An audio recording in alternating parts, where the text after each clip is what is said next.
পরপর খালি টাকা উদ্ধার হচ্ছে বিজেপি নেতাদের কাছ থেকে। আপনারা দেখছেন এখন নজর চ্যানেল ইএনসি বাংলা থেকে। আমি ডাক্তার সঞ্জয় সেন আপনাদের সামনে।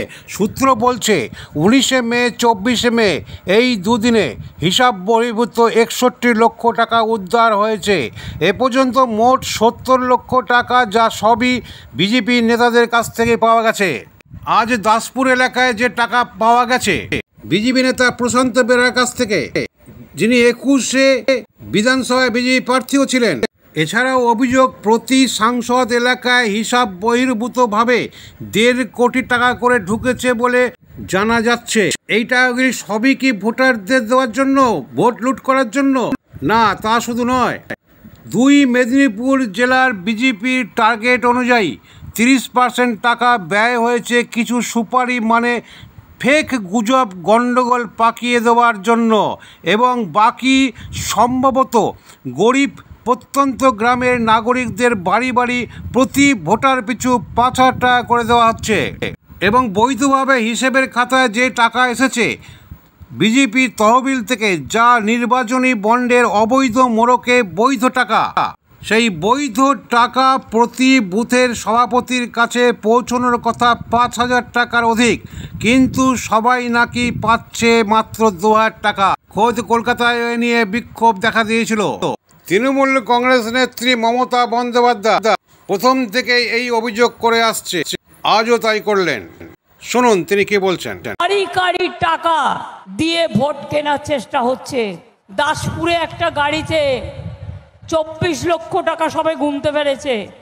100 দিনের কাজে আপনাদের মনে আছে মানুষকে 3 বছর টাকা দেয়নি। যখন বললাম টাকা দিলে না কেন, বলে তৃণমূল তো চুরি করেছে, এটা প্ল্যান করেছে, সন্দেশখালিতে দেখেননি। আর এখন আবার কোটি কোটি টাকা এলাকায় নিয়ে যাচ্ছে রাতের মধ্যরাতে গাড়িতে করে করে। নাকা চেকিং করতে আমি পুলিশকে, প্রশাসনকে আমি বারবার বলবো, সে যেই হোক, ইলেকশনের জায়গাগুলোতে লক্ষ লক্ষ কোটি কোটি টাকা ঢোকাচ্ছে বিজেপি। মানুষ না খেতে পেলে 1 পয়সা দেয় না।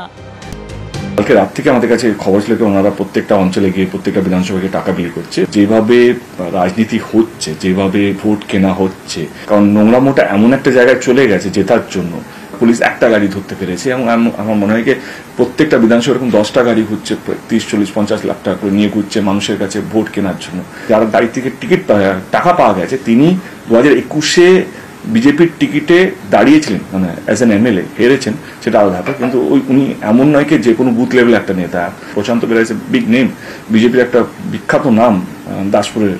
বাংলার মানুষের কাছে আজকে ক্লিয়ার হয়ে গেল যে গরু চুরির টাকা আসলে কার কাছে আছে এবং কারা এর সঙ্গে যুক্ত, আসলে কার কাছে আছে এবং কারা। 19শে মে খড়গপুরের এক হোটেলে 31 লক্ষ টাকা উদ্ধার হয়।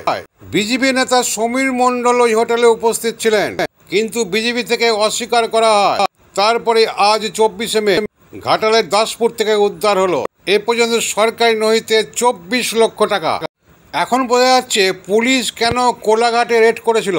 এছাড়া বিজেপির কার্যালয় থেকে শুরু করে অন্য জায়গায় রেড যে হচ্ছে, নাকা চেকিং যা চলছে, তারই ফল আজও পাওয়া গেল। উল্লেখ্য, এই চ্যানেল থেকেই প্রথম আমরা হুগলি জেলার হুগলি, আরামবাগ এবং শ্রীরামপুর কেন্দ্রে প্রচুর টাকা ঢুকেছে বলে আমরাই প্রকাশ করেছিলাম এই চ্যানেলে।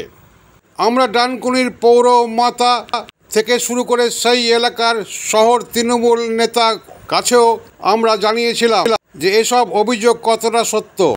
তারা বলেন যে পুলিশ কাজ করবে পুলিশের অনুযায়ী, নিয়ম অনুযায়ী। সেখানে আমরা দল থেকে কিছু বলতে পারবো না। যা বলবেন আমাদের নেত্রী মমতা বন্দ্যোপাধ্যায়, এবং তিনি বলছেনও। আমরা একটু অন্যরকম, দু চোখ দিয়েই দেখি, কারণ লোভের ফাঁদে পা ফেলি না। তাই আমরা ইয়েলো জার্নালিজমে বিশ্বাসী নই। অনেকে ফাঁদ পাতে, অনেক রাজনৈতিক নেতা, কিন্তু আমরা ফাঁদ কেটে বেরিয়ে আসি। যেমন হুগলি জেলার ডানকুনিতে ভয়াবহ অগ্নিকাণ্ড হয়েছে, কোনো মিডিয়াতে যা বলেনি আমরা বলেছি। এই অগ্নিকাণ্ড ম্যানমেড, কোনো দুর্যোগ বা শর্ট সার্কিটে হয়নি, কারণ আমরা দু চোখ দিয়েই দেখি।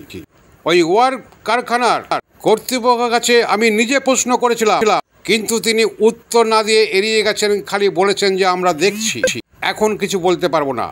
ওই অগ্নিকাণ্ড শেরাপল্লির ছোট বেলুর এলাকায় যেদিন কর্মীদের ছুটি দেওয়া আছে সেই দিনই কি করে লাগলো এবং ভোট শেষ হওয়ার ঠিক মুহূর্তেই। তাই পূর্ণ তদন্ত যদি সঠিকভাবে না হয় তবে এটাও ধামাচাপা পড়ে যাবে। যেমন ভোট মিটলে এই লক্ষ লক্ষ টাকা যারা গাড়ি করে নিয়ে এসেছিল তাদের বিচার সঠিক হবে তো? প্রশ্নটা আমরা এই বিশেষ প্রতিবেদনের মাধ্যমে জনগণের কাছে, প্রশাসনের কাছে আমরা তুলে ধরলাম।